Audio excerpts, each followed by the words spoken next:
Can you guys see my screen? All good? Sure can. Welcome, everybody. This is our second Toronto Workfront User Group chapter. And we are your co-leaders. So I'll let Rovil go first, and then I will go ahead. Thank you, Crystal. Just a little bit of introduction. So I'm working with Omnicom as an architect for marketing solutions, mainly for Workfront, handling our own instance and external instances. Been working on Workfront and Fusion since almost 7-8 years now. Looking forward to this session today because this is our first Fusion and it's actually our first session after our inauguration. So yeah, looking forward to hear all tips from Kurt today. Awesome. Thanks, Rovil. Hi, I'm Crystal. I'm going to stay off camera. I don't want to jump scare you. I'm fighting the flu right now, so sorry for the voice. I am the Senior Manager at Scotiabank, and I work under Channel Strategy and Operations within the marketing team. I've been the Workfront admin for Scotia area for about 4.5 years, and it'll be interesting to find out more about Fusion. We actually are kicking off Workfront planning in the next couple of weeks for our teams. Okay, so just going to kick off with this meeting is going to be recorded. So to ensure that we're abiding by the Adobe User Group Code of Conduct, we're informing all user group attendees of today's meeting that this meeting will be recorded and then posted on the Adobe User Group YouTube channel to promote training, education, and future learning. So if you don't wish to participate in today's recording, no worries. You can find this recording later on after this meeting, and it'll be posted to the YouTube channel. So some Adobe User Group house rules. To ensure Adobe user groups stay user-focused and safe space for members to learn, network, and problem solve, we ask that all Adobe User Group session attendees follow these rules. So no self-promotion or pitching of any kind are permitted at any of these events. Please don't contact people outside of this user group without their consent. And if user group members share their use case at a meeting, please don't share that information without their consent as well. And don't forget to stay tuned and connected with our Toronto chapter. So be sure to head over to the dashboard and subscribe to our channel, and then you'll be up to date on all future meetings as well. So on today's agenda, we went through the housekeeping and up to date. We have our wonderful guest speaker, Kurt Jones, who's going to be hopping into Fusion best practices. And then we're going to close it off with a news flash. So I'm going to hand it over to Kurt. All right, cool. Oh, sorry. Oh, sorry about next that. Slide. Yeah. Nah, it's all good. Yeah, hopefully my images came through okay, and if not, I'll make sure that this is kind of cleaned, or if I need to, I'll kind of clean things up. But my goal today is to kind of walk through Fusion, kind of what it is, why people may or may not want to use it. I get a lot of questions and feedback in the community and from a lot of different folks trying to figure out, hey, we have Fusion, we don't know what to do with it, or they become a brand new admin, they've never used Fusion, they didn't know they have Fusion, and they're trying to figure out what do we do with this tool that we have and that I've never actually worked with. So this whole entire deck is really more for the beginner, the person that maybe hasn't seen Fusion, doesn't have a lot of knowledge on it, and how you can kind of get yourself skilled up if you're the one that's being voluntold maybe to become your Fusion admin, or the keys are being turned over to you. How do you kind of get started? So that's the preface for what you guys are going to see today. If you've never seen Fusion, as an example, this is what it looks like kind of on the screen. This is a cutaway from one of the Fusion scenarios that I have. Actually, this is from our environment. It's basically looks pretty, so to speak, but each one of these little graphics is where we can kind of put in some data, some information from our Workfront environments, and actually make some kind of automation happen. Fusion really is supposed to be kind of a no-code automation platform. It is built on the legacy code of make.com, which I'll talk a little bit about later in the session. But for the most part, I'm not a coder. I do not have coding background. I'm not a C++ or anything like that type of developer. So I learned Fusion basically as a regular person for the most part. I am our Fusion administrator in our Workfront instance. There are a couple of really good articles that I have links to. One's from Ocean and another one is on Experience League, just talking about the platform, giving you guys high-level context. But basically what you're doing is building some workflows or scenarios to automate things in your Workfront instance. And I'll talk about maybe some examples of what you could automate and what makes sense. And the main gist of all of this is that you're using Workfront's API, whether you know it or not, when you're using all of these little circles and all of these nice little modules that Fusion has, is actually making calls back and forth to the underlying API that Workfront's built on. So go ahead and let's go to the next slide. So why would you use Fusion for the most part? So for a lot of folks, the reason we do this is we end up getting some use cases from our stakeholders around certain things like, hey, isn't there a way for us to take our requests and just turn them into projects automatically so that I don't have to maybe convert them manually? Or if you have a traffic manager, we could save him or her some time so that a request comes in, it gets approved, and then couldn't automation just turn it into one of our templates? And the answer is yes. That's probably one of the most common use cases for folks using Fusion. The other thing is you might work with email teams or some of your lead gen teams, and they might say, well, if we're getting information from Salesforce and we need to put it into Workfront, couldn't we somehow use some kind of automation where it goes from Salesforce as a lead and maybe it gets put into a request of some sort within Workfront? And so a lot of people look for integrating. An example that we talked about on our WUG yesterday for Colorado, AEM assets in a dam and Workfront. Couldn't we automate when a Workfront project is closed? Couldn't we push the finalized, assets that are created up into some kind of dam, be them AEM or something else? So those are typically some of the common use cases that folks have that they want to use automation or Fusion for. So it gives you a lot of flexibility because it's an open API for the most part. It can connect to just about any system that has an API. And there are some tools inside of Fusion, as you saw with the nice little circles and whatnot, where Adobe has created some universal connectors for things like Microsoft, Slack, Salesforce, that makes it easier for you to not have to know a whole bunch of API code behind it. Now, I will tell you, typically Workfront Fusion is a separate licensed product unless you're on the ultimate tier level that includes or bundles Fusion as part of your package. So there are different licensed tier levels. If you're on some of the lower tier levels, or I can't remember what they're called, Prime. I think if you're on Prime, you may have a cost associated with your Fusion license, where on the ultimate tier, I believe it's now packaged and bundled as part of your overall license cost. So next slide. So I get a lot of questions lots of times where folks are like, well, okay, yes, I'm the person that was basically told to go learn Fusion in our environment. I've never used it. I just got my login. I have no idea like what to do when I do the, click create scenario button. I don't know where to start.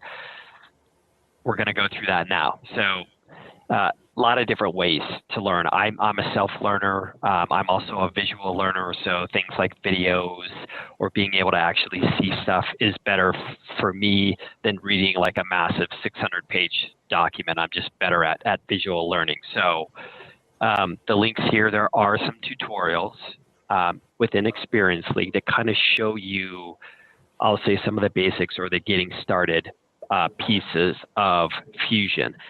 They're not super detailed in terms of like, you know, do A, then B, then C, then D, but they do give you some context around how to get started, what you should be thinking about or looking at. So that's what those links are there. There are some practice files as well that if you do have a Fusion environment and you're trying to, you know, figure out maybe some exercises that you can do, there are some files out there in Experience League that you can use. I'm not sure if this is still the case or not, but I have done this in the past. It's worked. We've talked to, you know, our Adobe contacts and asked, you know, could we have a Fusion test environment? We're thinking about potentially getting Fusion or licensing Fusion. Usually they'll work with you guys and give you a trial environment for a period of time if you wanted to play around in. And then there is a class there, you know, if you guys haven't been out to learning.adobe.com, there is a 3-day full kind of virtual class where they walk through exercises. They give you a test environment for Fusion to walk through all those exercises. You have someone literally on the screen kind of walking you through. And I would highly, highly encourage you guys. There is a cost for those classes, but if you're going to go all in and your boss says, yes, we need to get Fusion going, taking that class will be very beneficial. I've gone through it twice and I'm thinking about taking it a third time, literally just as a refresher this year. So next slide. So the second part of, you know, potentially learning or self-learning, I don't typically you know, I'm not necessarily promoting a tool. I'm just letting you guys know that this is out there. But Fusion is based on make.com. So the legacy code that's in Fusion is the code that basically is out there for make.com. I use this myself, and this is why I'm kind of noting this process for you guys. There's a Make Academy. So if you go out to make.com, if you've never been out there before, you can see just by the graphics, they're almost the exact same ones that we have for Fusion because the platforms are based on the same technology. But they have an academy that you can sign up for free. And it basically has classes that basically walk you through different types of automations. And so if you've never done this before, to me, that's extremely helpful. I mean, it's literally video and your make environment, and they basically walk you through like, hey, we want you to grab the weather app and then do the following things, and it shows you how to do those things so that you can start building some connective scenarios, so to speak, that actually do something. And so it's kind of cool, like pulling the weather for your city, and you're like, oh my gosh, it worked. It did what it was supposed to do, and I understood how I got that far. So there's really good guides. It's the only place that I've ever found. I know within Adobe, we don't really have something like this yet today. I think from a training perspective, we really need something like that, even though it's no code. Working with APIs and moving data back and forth between systems is not for the faint of heart. I mean, you don't want to mess anything up or delete anything or make a whole bunch of data in your system that you don't need, right? So these skills are directly transferable to your Fusion environment. As you guys can see on the screen, they are the same type modules, maybe not step for step exactly, but you will know once you've gone through the academy, you'll be able to go into your Fusion environment and be like, oh, okay, I know how to use the flow control. I know how to use tools or set up a variable. I know how to make an outside API call because I walked through some of the exercises on make.com. So if you are a total newbie, and I get asked this question all the time, I'm not a coder, I don't come from IT, I've been told to do Fusion, this is where I would tell you guys to start, right here.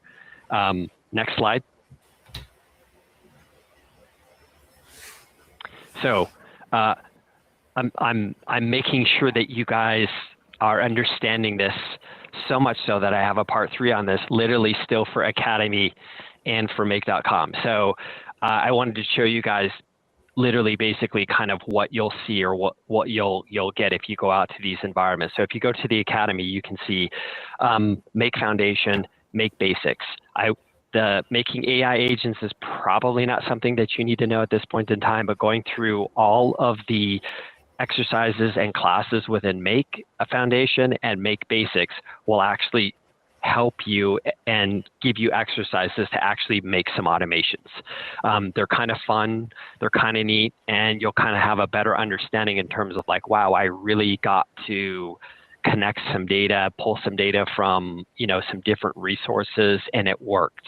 Or if you have mistakes or issues, it will walk you through and show you kind of, what to look for mistakes. You get an environment. So make.com allows you, and this is kind of what my dashboard looks like. It looks exactly like your Fusion, except it's different colors. You have a button up at the top that says create scenarios. You'll have modules that you can kind of pull in. So it's directly transferable. There are some limits in the free plan on what you can do, but for the most part, it's based on the classes, so you're not limited by anything that you do in the classes in this Make environment. And obviously, they want you to buy a licensed plan, so on and so forth. But if you already have Fusion, you're not probably going to go to make.com. But this is the best pathway that I have found for self-learning that's out there. And literally, if you go through the foundation and the basics, you guys will have a pretty good understanding when you get into your Fusion environment to actually start playing with it. So that's the reason why I was harping so much on this. Next slide. Part 4, in terms of just your learning overall, like I said, Workfront's built on an API. And so whether you want to learn it or not, it's very beneficial. So it lives out on the URL that I have there. And basically, the API is just based on objects, right? So in Workfront, we have lots of different objects: user, project, request, task, document, custom form, custom field. Anything like that is essentially an object. And underneath those objects, we have different things that we can do, like a project has planned start dates and plan completion dates and actual start date and actual completion date. And that's kind of what you see on the screen here is all those different little things underneath a project is what we can touch with this automation. So if we needed to mass update a whole bunch of projects with some unique planned start date, you could use Fusion. If you can't do it through reporting or things of that nature, maybe Fusion is the way to help you. And I kind of note that as well, right? So towards the bottom there, I have, this is a necessary evil to learn both for Fusion and even for your text mode. For some of you guys that may have done reporting and you're trying to figure something out, a lot of times the answer lives sometimes in this API Explorer where you're like, oh, I see why I can or cannot get to a field. So it's just one of those necessary tips or tricks that whether you want to or not, it will become a valuable tool as you learn a little bit more about Fusion and your environment.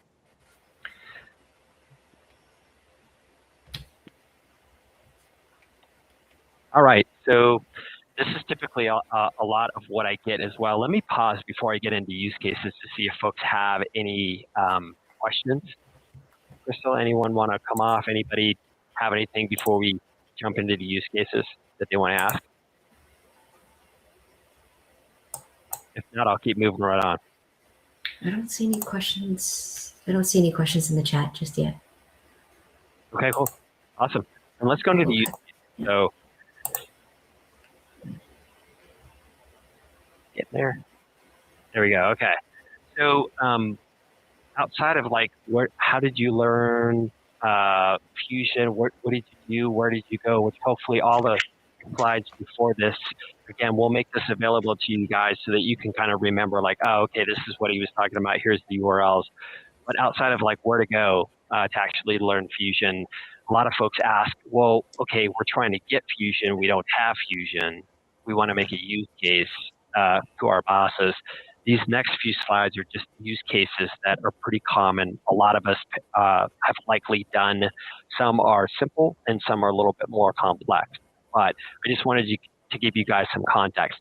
Probably one of the most common ones, probably the first one that you will build if you get Fusion will be taking your requests that come into your intake queue and flipping those into a project template. If you're doing that manually today, there's a way to do that inside of Fusion today. And actually, there's a pre-built template as well. That's somebody's dying. Crystal, yeah, sorry. But anyway, this is probably the first Fusion scenario that a lot of folks typically will build. So your requests come into your intake and automation on the back end says, oh, I see a new request. I read some data from the fields. I know that it's an email request and I flip it into the email template, or I flip it into the social post template, or whatever other kinds of templates that you want. And so what's the benefit of that? Well, if you have a traffic team or you have folks that are doing this manually today, and you have maybe 100 requests coming in per day that have to be reviewed and looked at, it becomes a time saver. The other thing that it does is when you do conversions through automations, a lot of times you can also start applying things like naming conventions, or like your title, maybe certain data that you want to have show up on your project forms. You can do all of that through automation so that everything looks the same or feels the same, and you no longer have to maybe add all of that stuff manually. So this is probably one of the first use cases. And people might ask, well, how do you know how much time, you could save? For most of my stuff for Fusion, I literally stopwatch stuff. So I've worked with our traffic teams. I've worked with other people when we're looking at a use case that we want to automate. And I just say, hey, show me like where you guys start and where you guys finish in your current process. And I'll just stopwatch it. And I'll have multiple users do it and literally just by hand say, hey, this takes you, 4.5 minutes to do or 6 minutes to do. And then when we're done with automation, if it's literally like a one-click thing that they can do, and the automation comes back and say 10 seconds, well, you've got your difference right there, right? And so if you apply that across, 100 type requests, you can tell the boss, we think we can save, the traffic team, 40 hours a month, as an example. So let's go on to the next one. We'll talk about a second use case. This is something that you guys will probably do in C if you go out to make.com, if you actually go through and say, hey, I'm going to try these exercises, or if you do any of the exercises that we have out on Experiencely, it's typically working with data from a spreadsheet. So a lot of times you may be getting HR data, you may be getting financial data from your finance team that says, hey, we want you guys to marry up the dollars to all of the projects that you're doing. Is that something you can do? Well, you could use Fusion to read the spreadsheet and then say, well, okay, once we've got that data, we want to get that financial data and plug it into projects, or some of the project forms that we have so that we can kind of link them together. It could be HR data where, maybe you just need to update all the profiles on your Workfront side with maybe some HR related data, and your HR team says, hey, we can give you that information in a spreadsheet, but then you'll have to update it yourself inside of Workfront. Well, you probably don't want to go to 100 people or hundreds of people and say, well, could you guys put this in your profile? You could use something like Fusion to say, well, we're going to read all that data in the spreadsheet and go ahead and populate that into Workfront ourselves. So this is something that I've done myself actually for outside systems or systems that maybe we couldn't do an integration with for some of our security and controls reasons, but we could get spreadsheet data to help us, I'll say, make some of our Workfront project stuff whole. We took that spreadsheet, we went ahead and built the job in Fusion and said, hey, if you can send that stuff to us every single month, we can really quickly get that all updated into our Workfront side without somebody having to manually do it.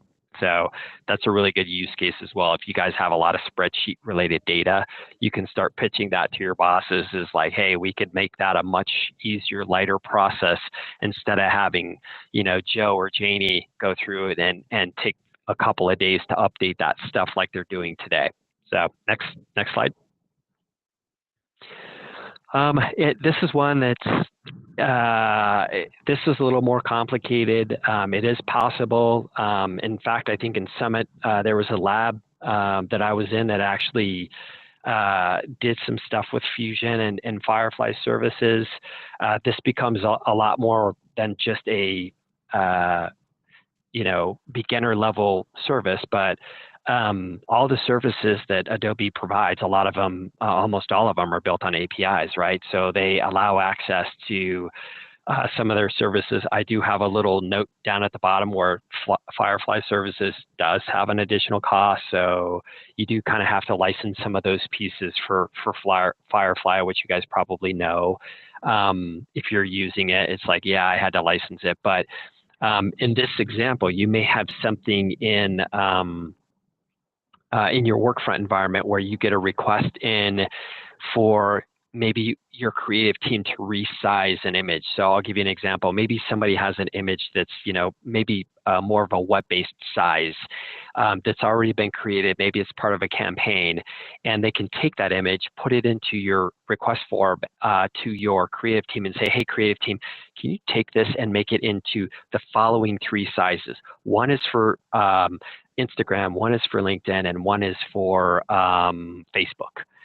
They're all different sizes because we want to take that asset and we want to post that picture or that image with a little bit of content underneath each one of those platforms. And so we do this today, as a matter of fact, and this is going to be a solution that we're going to be looking at today. We literally do it manually. We have our creatives take that asset, they'll resize it, close the request, and basically tell the person, hey, here's your 3 derivatives, so to speak. Go ahead and use them for posting.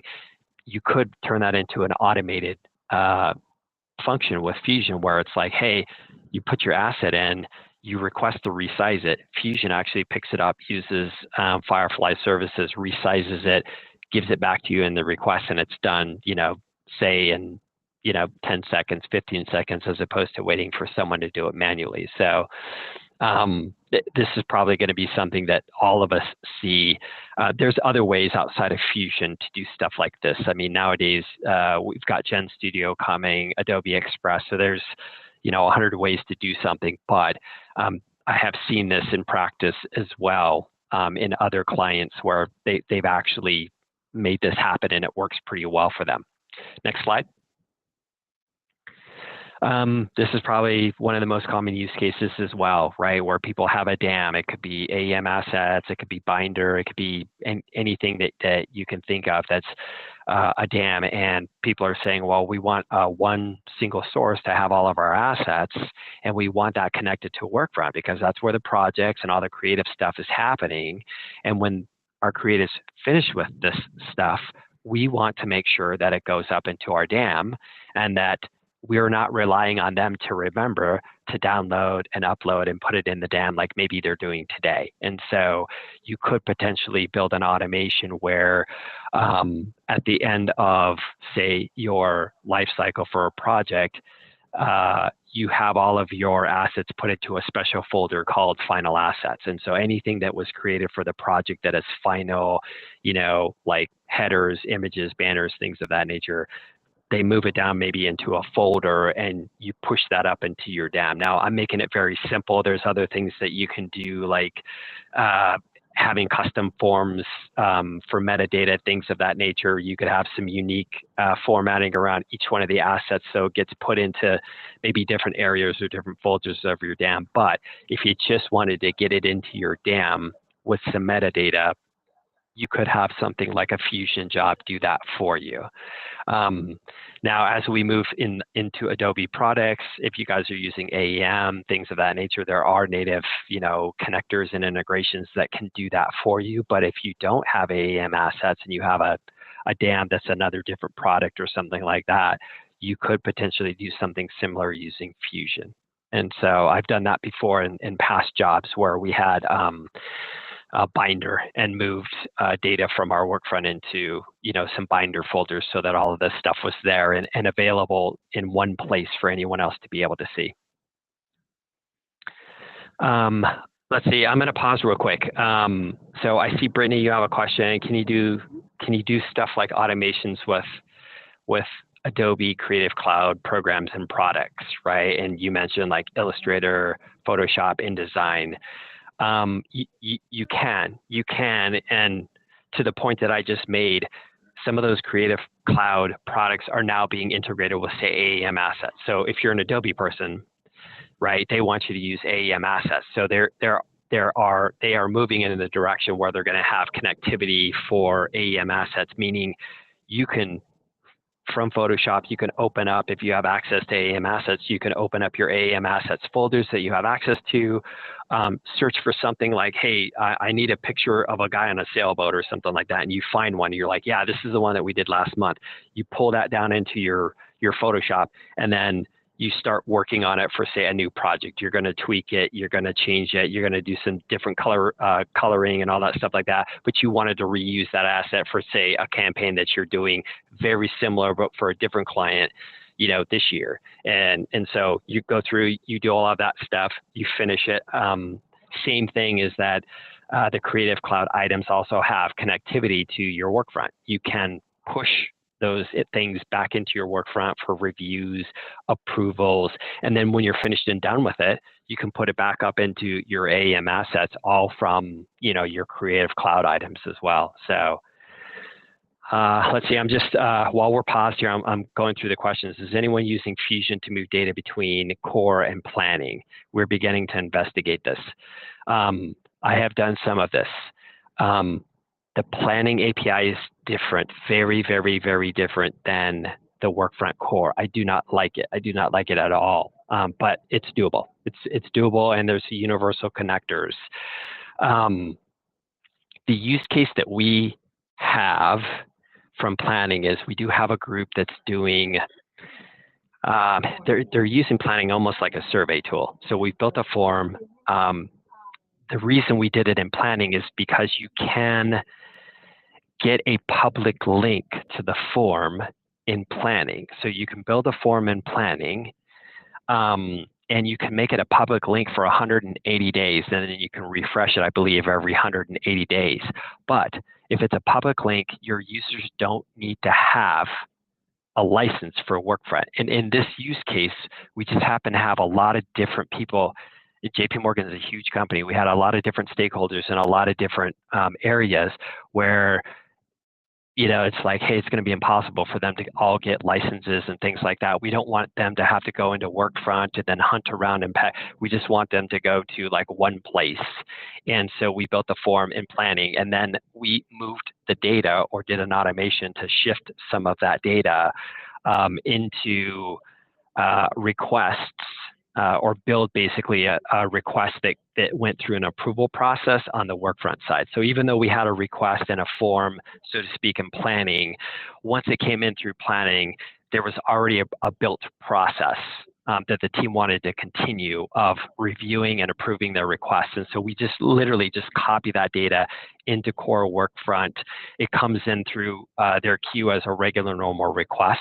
They review it, they approve it, and then they turn it into their templates, so on and so forth. So it will take some time because the APIs are different between the two, between planning and Workfront. Let's see what else. Let's see if I thought I saw another question. How can we find out which API systems Fusion is compatible with?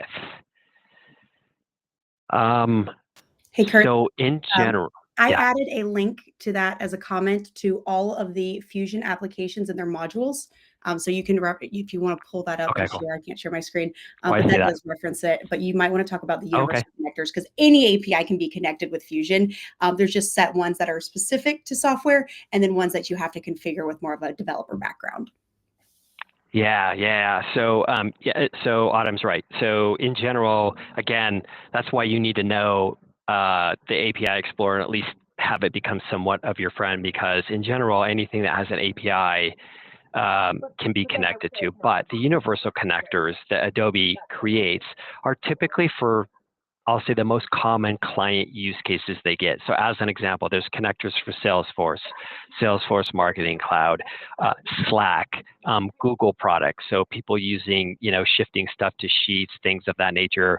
Microsoft. So think about SharePoint, I think there's stuff for email, if I remember right.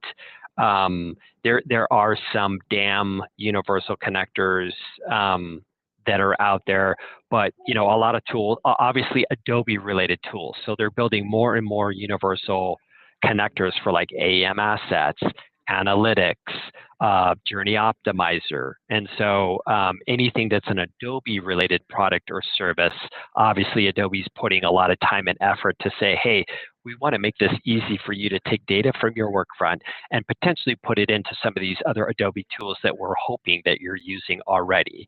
So as an example, maybe Marketo, you might want to get a request in for Workfront that comes in and says, hey, we need a lead gen page. And then, okay, great. We're going to take some of that data and push it over into Marketo because you're going to create a Marketo page and use some of that Workfront data to create your campaign, so on and so forth. So there are some universal connectors out there to help get you started. But there's also ways to connect with basically any other platform that has API tools, but that's when it gets a little more complicated. I didn't want to get into a lot of that stuff because it scares people.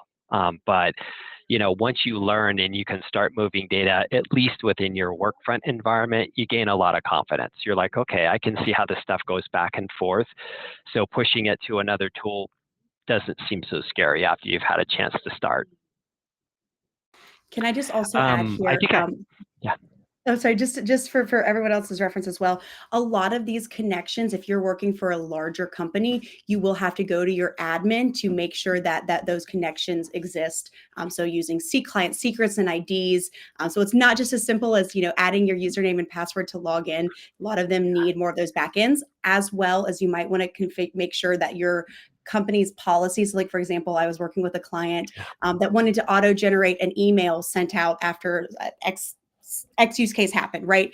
But their Outlook, so their Microsoft Teams would not allow us to do an integration with Fusion because it didn't work with their legal compliance because it was a financial company. So just keep those in mind when you're making these connections. They all sound great in theory, but we definitely want to make sure you keep those guardrails and safety in play. All right, I'll stop. Yeah, good. No, Autumn, that's a great point. So I work for a huge financial services, so that's an example. So we have a lot of our assets, as an example, in SharePoint sites, right? So people are like, oh, just go to our SharePoint site and just pull it down. Can't. So for exactly what Autumn said, our whole 365 environment for Microsoft is absolutely locked down. It's like, nope, you cannot touch it any way, form, or fashion. So I can't do an integration between that. And so we have to find other ways. But yeah, you will run into roadblocks here and there just based on security policies, things of that nature. In theory, yes, you'll be able to read stuff, especially if you're using AI nowadays. Hey, my AI said you could do it. It's true, you can, but if your company has guardrails, unless you can get around them or you can grease the palms of the right person, you're not going to be able to do much. The only other thing that I had on my slide deck, I had a fifth use case, which was a little bit more complicated.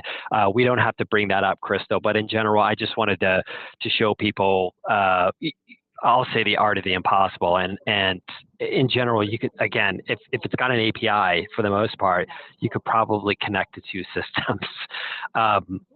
Passing data from Workfront to Marketo, like I was mentioning, so that, Marketo can generate some stuff. Or we have a team that we're working with now on our email side that takes in email requests, and they do a lot of Office or Outlook templates, and they use Stencil. So we're looking at doing an integration between Stencil, which is the tool that they're using to kind of format or make the templates, and we want to be able to kind of pass some data back and forth between those two tools. And again, they're both built on APIs. It's just figuring out, how to do that. So it takes a little bit of time for the most part. So from my point of view, Crystal, I think from my deck, I am done. So if there are other questions, I don't see anything else. Autumn, thank you so much in terms of your input and that link. That is super fantastic. Yes, there's lots of different modules that are available for Fusion for the most part. Oh, best practices and tips. So I'll give you, these are broken down into two parts. So the first part is just if you get into Fusion and you just get started, these are just best practices that were taught to me or that you'll learn in some of the classes. Stay focused. Don't overcomplicate your workflows, right? So if somebody's giving you some requirements, focus on those, because pretty soon your mind might wander and it's like, well, what if I add this? What if I add that? Just stay on the task that you were going through, because it's easy to go down a rabbit hole. Test and debug is going to be your friend. You're going to have things that just don't work the first time. It doesn't work the way you want it to. It takes a little bit of time. Don't get frustrated. Have some patience. Plan for errors. If this is brand new to you and you've never done stuff like this, plan on, getting lots of little weird error messages and boxes and having to go check things and ask for help. It's fine. The community at Experiencely can provide a lot of assistance if you guys want. And then document well. This is just more of a best practice. Once you've kind of built something and it does something, make sure that you've kind of written it down, like this is what it was supposed to do. It goes from A, all the way through to Z, because at some point in time you may not be there, and someone may have to pick up what you created, and they may not understand or know what you did. So just document well. The second part is more just, hey, if you're trying to make a pitch for Fusion, talk about things or find out from people like us that have Fusion, what kind of time savings did you have? Can you give me some examples of things that maybe you did and how much time it saved? So think of it that way for your bosses, right? The use cases that would save time, and I hope I gave you guys some to at least think about. It'll be better governance. If you're having issues where people are naming projects all different ways, all shapes and sizes, this data is being missed all the time. It always needs to be on the project. People are forgetting to fill it out. Automation can help govern that, where it's like, hey, we're getting the same name structure all the time because we're doing it through automation. We're getting all the same fields because we're making sure automation is checking that or bringing that stuff over so that people don't have to do it themselves. Better integrations. If you have a lot of different tools, a DAM, Workfront, maybe you have some other campaign tools, analytics tools, and your boss is like, how do we keep all this stuff together? Like Autumn mentioned, there are so many ways to connect through automation to the stacks that you have today. As long as you're meeting your guardrails, this is a way for you to potentially say, hey, we can have a lot better governance and structured data all the way through our MarTech stack if we have a tool like Fusion to kind of help us do some of that stuff. And then survey your teams. So this was one of the ways that we got our Fusion funding. Talked to a lot of teams, both marketing users as well as our creative folks, and found out where their pain points are. And a lot of them were repetitive items, like, oh, I have to do this all the time, or I have to download and upload this, or I have to fill out this form over here and over here and over here. Isn't there a way for us to do it once and that stuff can go to those other places? That's exactly what we used in terms of going back saying, wow, we can automate a lot of these pieces, and we think it could save some time, because literally we did some stopwatching to see how long it took them to put the same data in these multiple systems, and then did some calculations and said, hey, this is where we think we can save a whole bunch of time and money and give back, creative time so that they can focus on the higher level work. So comments, questions?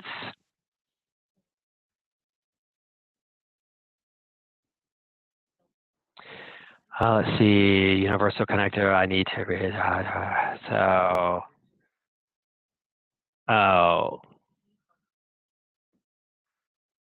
So, Brittany, did you get your question answered? No? Yes? I'm thinking Autumn is, yeah. I think she just answered my question, but I just wanted to make sure that I could reach out to like a team of developers here, or is it like a specific Workfront developer that's familiar with the API that can connect, our system that we use for our DAM that I didn't see on the list. And so I was just making sure that way I can take that back to my team. Yeah, so when we talk about universal connector, if you go into Fusion, there's a module called HTTP. So basically, that HTTP module, as an example, is there to allow you to put in any API commands for any system out there. But you'd have to know the API of the system you're trying to connect to. That's why I was saying, hey, at some point in time, you're going to want to look and play around with the Workfront API to kind of understand a little bit about what APIs are. But to Autumn's point, she's an integrator. You can use modules like that. You may have to get some help or talk to the vendor of the system you're trying to integrate with to say, hey, can you help us, make the right API calls to do the following things. So that does become a little more complex, a little more cumbersome, but it's all doable. Again, it just depends on how your skills grow. Pretty soon it becomes a little easier for you to kind of understand APIs, and it's not so difficult to look at a third-party one and say, well, okay, I kind of understand what they're looking for, and I think I can make this thing connect. Otherwise, you use integrators. I mean, I champion integrators a lot. I can't do any and all things, and I just can't know any and all things. And so there comes a time where it's like, okay, this is pretty complex, pretty complicated. Go get your partners. Yeah, I'll just add just a few things to that. One, you don't have to be a developer to know how to do this, but it is great to understand what the purposes are, like getting and receiving data and understanding what those modules do. I think is the baseline. So thankfully, Make does come up, has those great courses. The Fusion ones are fantastic as well. I do wish there was an advanced level Fusion course, which Kurt, I've been asking for probably for years now, especially with us too. But I won't lie, if a company allows ChatGPT and you want to do something, ask it to give you a Fusion scenario. I also sometimes when I ask my, if I'm trying to figure out how to do things, I do ask them like, this is what I'm trying to accomplish. Give me the step-by-step. Does it always work? No, but it gives me an idea and it gets my mind thinking of what can happen. And if you don't want to reference Fusion, because sometimes it doesn't know Fusion because it's a little bit more guardrailed, I just replace it with make.com instead. And it's relatively the same thing and you should get the same sort of output. So definitely utilize that. If you don't know where to start, it's a great place because it can at least tell you, you can even ask AI, what do I need to ask my developers to get this up and running? So just things to think about. Camille, I see, Camille has a question just about like templates for documenting. In general, that I created myself, I'm happy to share it. I've shared it out with other folks as well. There are some tools that are out there. Workfocus.io has a tool.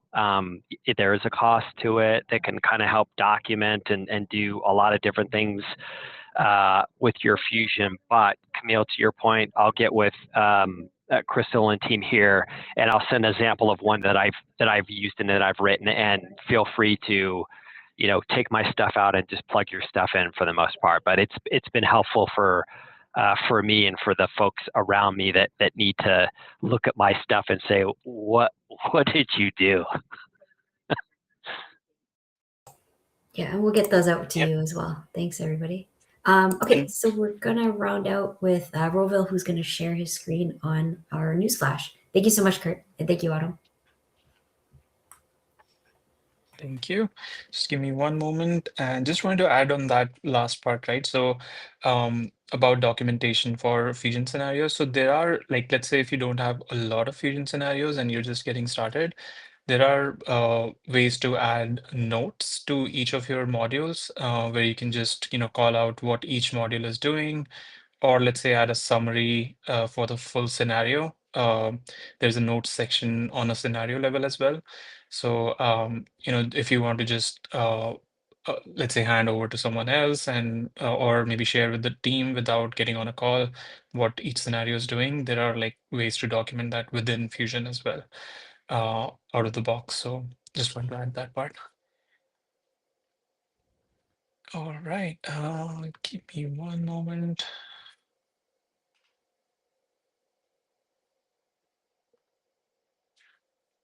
Oops. Can you all see my screen? No, it looks like Inception. Multiple screens. Okay, let me try again.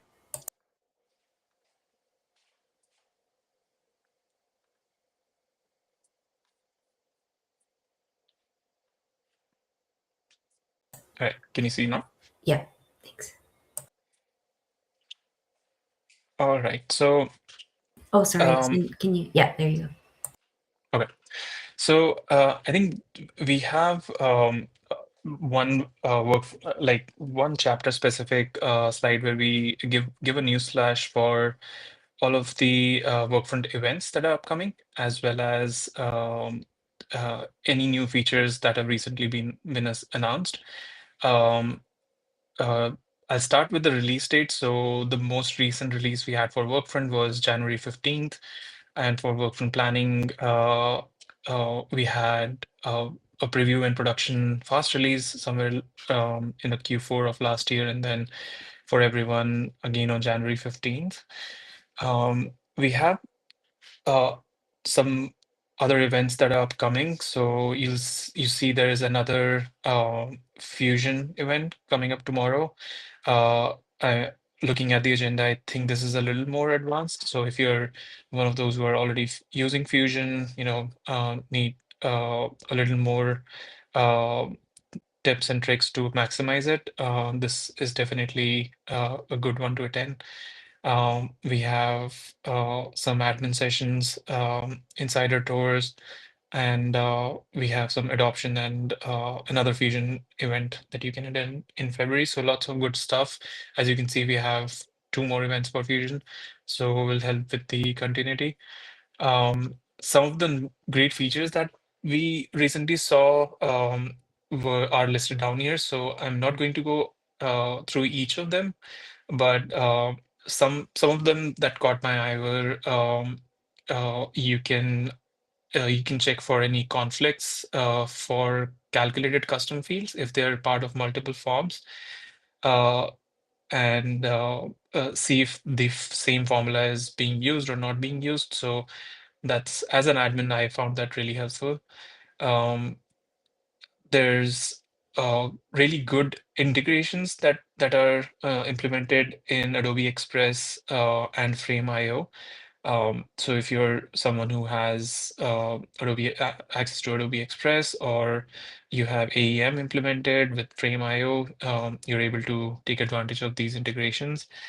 Um, for user management, light users cannot do much right now. You must, if you're using Workfront, you might be aware, right? So recently, I think Workfront has allowed us to log time on projects if you're a light user. So that allows the light users to at least give some information about how much work they've done, or they're done with a particular task or not. And that way the project manager can close their tasks or track their progress. Um, Reporting, it's mainly about the Canvas dashboards and pie charts. So a lot of updates on the Canvas dashboards. Seems like Workfront Adobe is spending a lot on enhancing Canvas dashboards and overcoming any limitations that we had on the reporting side of things using this Canvas functionality. Um, and earlier, the pie charts were also very limited, but I see some really good updates related to showing total of uh, total sums and averages on the pie charts, or even configuring pie charts in the Canvas dashboards. So lots of good stuff in the reporting side of things. For requests, again, for some of us who are using Workfront planning, we might know already that there is a new requesting experience that combines both the planning requests and the Workfront Go requests. So uh, uh, a, l- a lot of updates again in that space, along with the ability to fill your requests using AI, which I found really helpful. So say if you have a regular use case where you're adding in a lot of requests on an ongoing basis, you can use Workfront's uh, a, AI chat window to just type in that, okay, I need to replicate the same request as before, and type in, let's say, the name of the request or just the partial name, and it will allow you to just fill out the form. Say it's a 100 field form, you don't have to fill it out again. Um, and then in terms of integration, we have some different kinds of integrations that are available. You can see some some is for Creative Cloud, some is for AEM. So this will be part of our presentation. So anytime you want to go into these new features, you can just click on these hyperlinks. Another reminder, moving on to the to the chapter. So we keep having these events mostly on a quarterly level.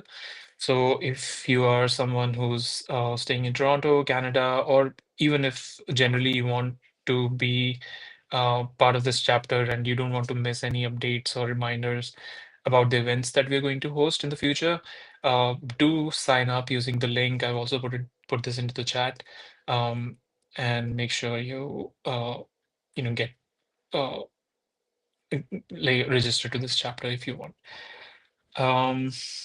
Think that's pretty much it. Crystal, did I miss anything? No, that's everything. If there's any questions, please feel free to stay back and let us know. But thank you so much for joining our tips and tricks for Adobe Fusion, and Kurt, our fantastic guest speaker. Thank you so very, very much. We'll also be sharing this out after this meeting as well. So thank you, everybody. Hey, Crystal, I'll send you a template that Camille asked for. So if you want to include the template as well when you send stuff out for Yes. documenting Fusion, if people want to use it, go for it. Amazing. Thank you so much. Thank you, everybody. Sure. Have a great day. Thanks, you guys.